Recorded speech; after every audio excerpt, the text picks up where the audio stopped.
Welcome back to Alabama Live. People in Haiti still trying to come to terms with the earthquake that left their homeland in ruins. And some local women saw the same horrific images we saw of that disaster.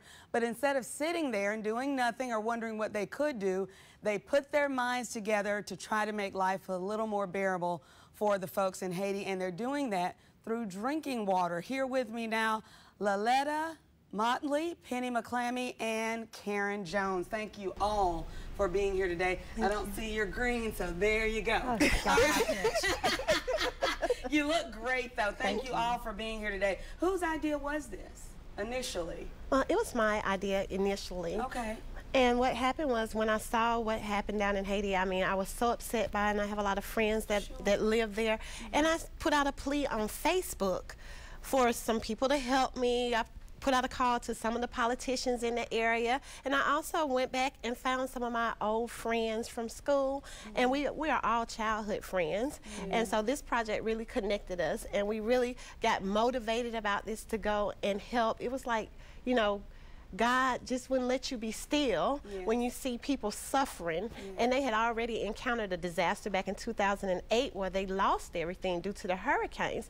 And then for this to happen to them, people who don't have anything already, and what little they have, they are so proud of. We couldn't just sit by or stand by and watch this happen without trying to participate and try to help in some form or way. Well, I can see how you could motivate people to do it, because I'm ready to go to Haiti right now. We're going to explain. I don't know. But you guys, you thought, what's the best way to help them, and what made you come up with the idea about water? Water is vital. It is vital and very important. And because Haiti is a country that always was in a state of emergency, if you would, especially for the need of clean water. And so we thought, well, with the Red Cross and other organizations who contribute, otherwise water is the most important thing. Yeah, basic, essential, something we all take for granted, but they didn't have anything, and that includes clean water. So how'd you get started? Okay, you have this great idea, you have this beautiful motivator over here, but then where do you go from that great idea to make it actually happen? Well, actually, I was out of town when they first began, and my dad told me 2 days later that we have a water drive going on. And so I said, well, what do we need to do? He said, we're raising 1 million bottles of water. I said, Dad, you have a long way to go. That's a lot. 1 million is a lot. Exactly. Yeah. So at that point, I started sending out emails to about 100 of my friends and said, look, join us in this drive. Drop it off at our headquarters. Then I went to North Alabama and started a statewide effort up in North Alabama with the local politicians up there, ministerial councils, bipartisan, and it was wonderful. And then when you just see the water rolling in, you know, it was wonderful. And pallet after pallet. It wasn't just like 1 or 2 bottles or one case. Correct. Well, it was. Pallets. At first it was? Yes. At first it was. You had people, it was a community effort. Yes. People just bought in from 1 bottle to they start purchasing pallets. So it was a collaborative effort from everybody statewide. So beautiful. No donation was too small. No donation was 1 bottle. Too small. One bottle. Because 1 bottle is like a block of gold, solid gold. And it was just a beautiful project that we did. So it was very great. And social media, Facebook, Twitter, email, text messaging was a big factor in getting the word out in radio stations.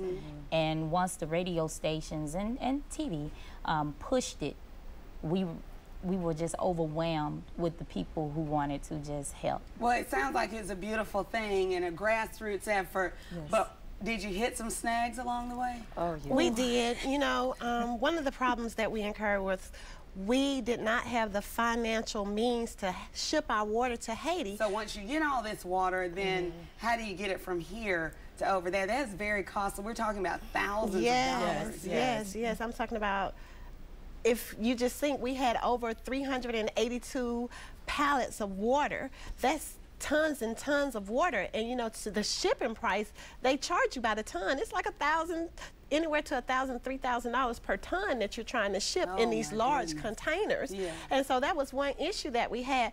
But you know, by the grace of God, Food for the Poor intervened, and that's an organization out of Florida, and that's what they do. They have different places that they have set up in Haiti where they distribute food and water, and they stepped right in and they assisted us. I mean, they shipped every bottle of water, which was well over 1 million bottles of water. That is awesome. Well, what does the relief effort, as far as you're concerned, does it continue? Are you still collecting, or have you heard from people over there who received the water? Where did it go as far as you're concerned after it was shipped? Were you done with it then? Well, it went during a time when it was most needed during the cholera outbreak, and that's when they came in and was begging us for our water during that outbreak.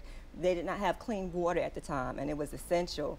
And the hurricanes. And the hurricanes hit. Yeah, yeah. So what about now? What is your motivation now as far as telling people this is something you can do? If you see a need, fill it, right? That's correct. Yeah. If you see anything that needs to go on, it doesn't have to be anything that's in Haiti, or if you see something locally, just stand up for what you believe in and help. You know, everyone needs a lending hand, and that's what we're here for. We're all supposed to be our brothers and sisters keepers.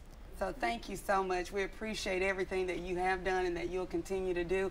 And I especially commend you for getting it started and using social media for more than just saying, hey, I love this TV show, you should watch it, or hey, did you see what she's wearing today? But actually getting something done using it. So thank you so much. Thank you. And also helping out in the community. You guys are the total package. So thank you. you so much. All right.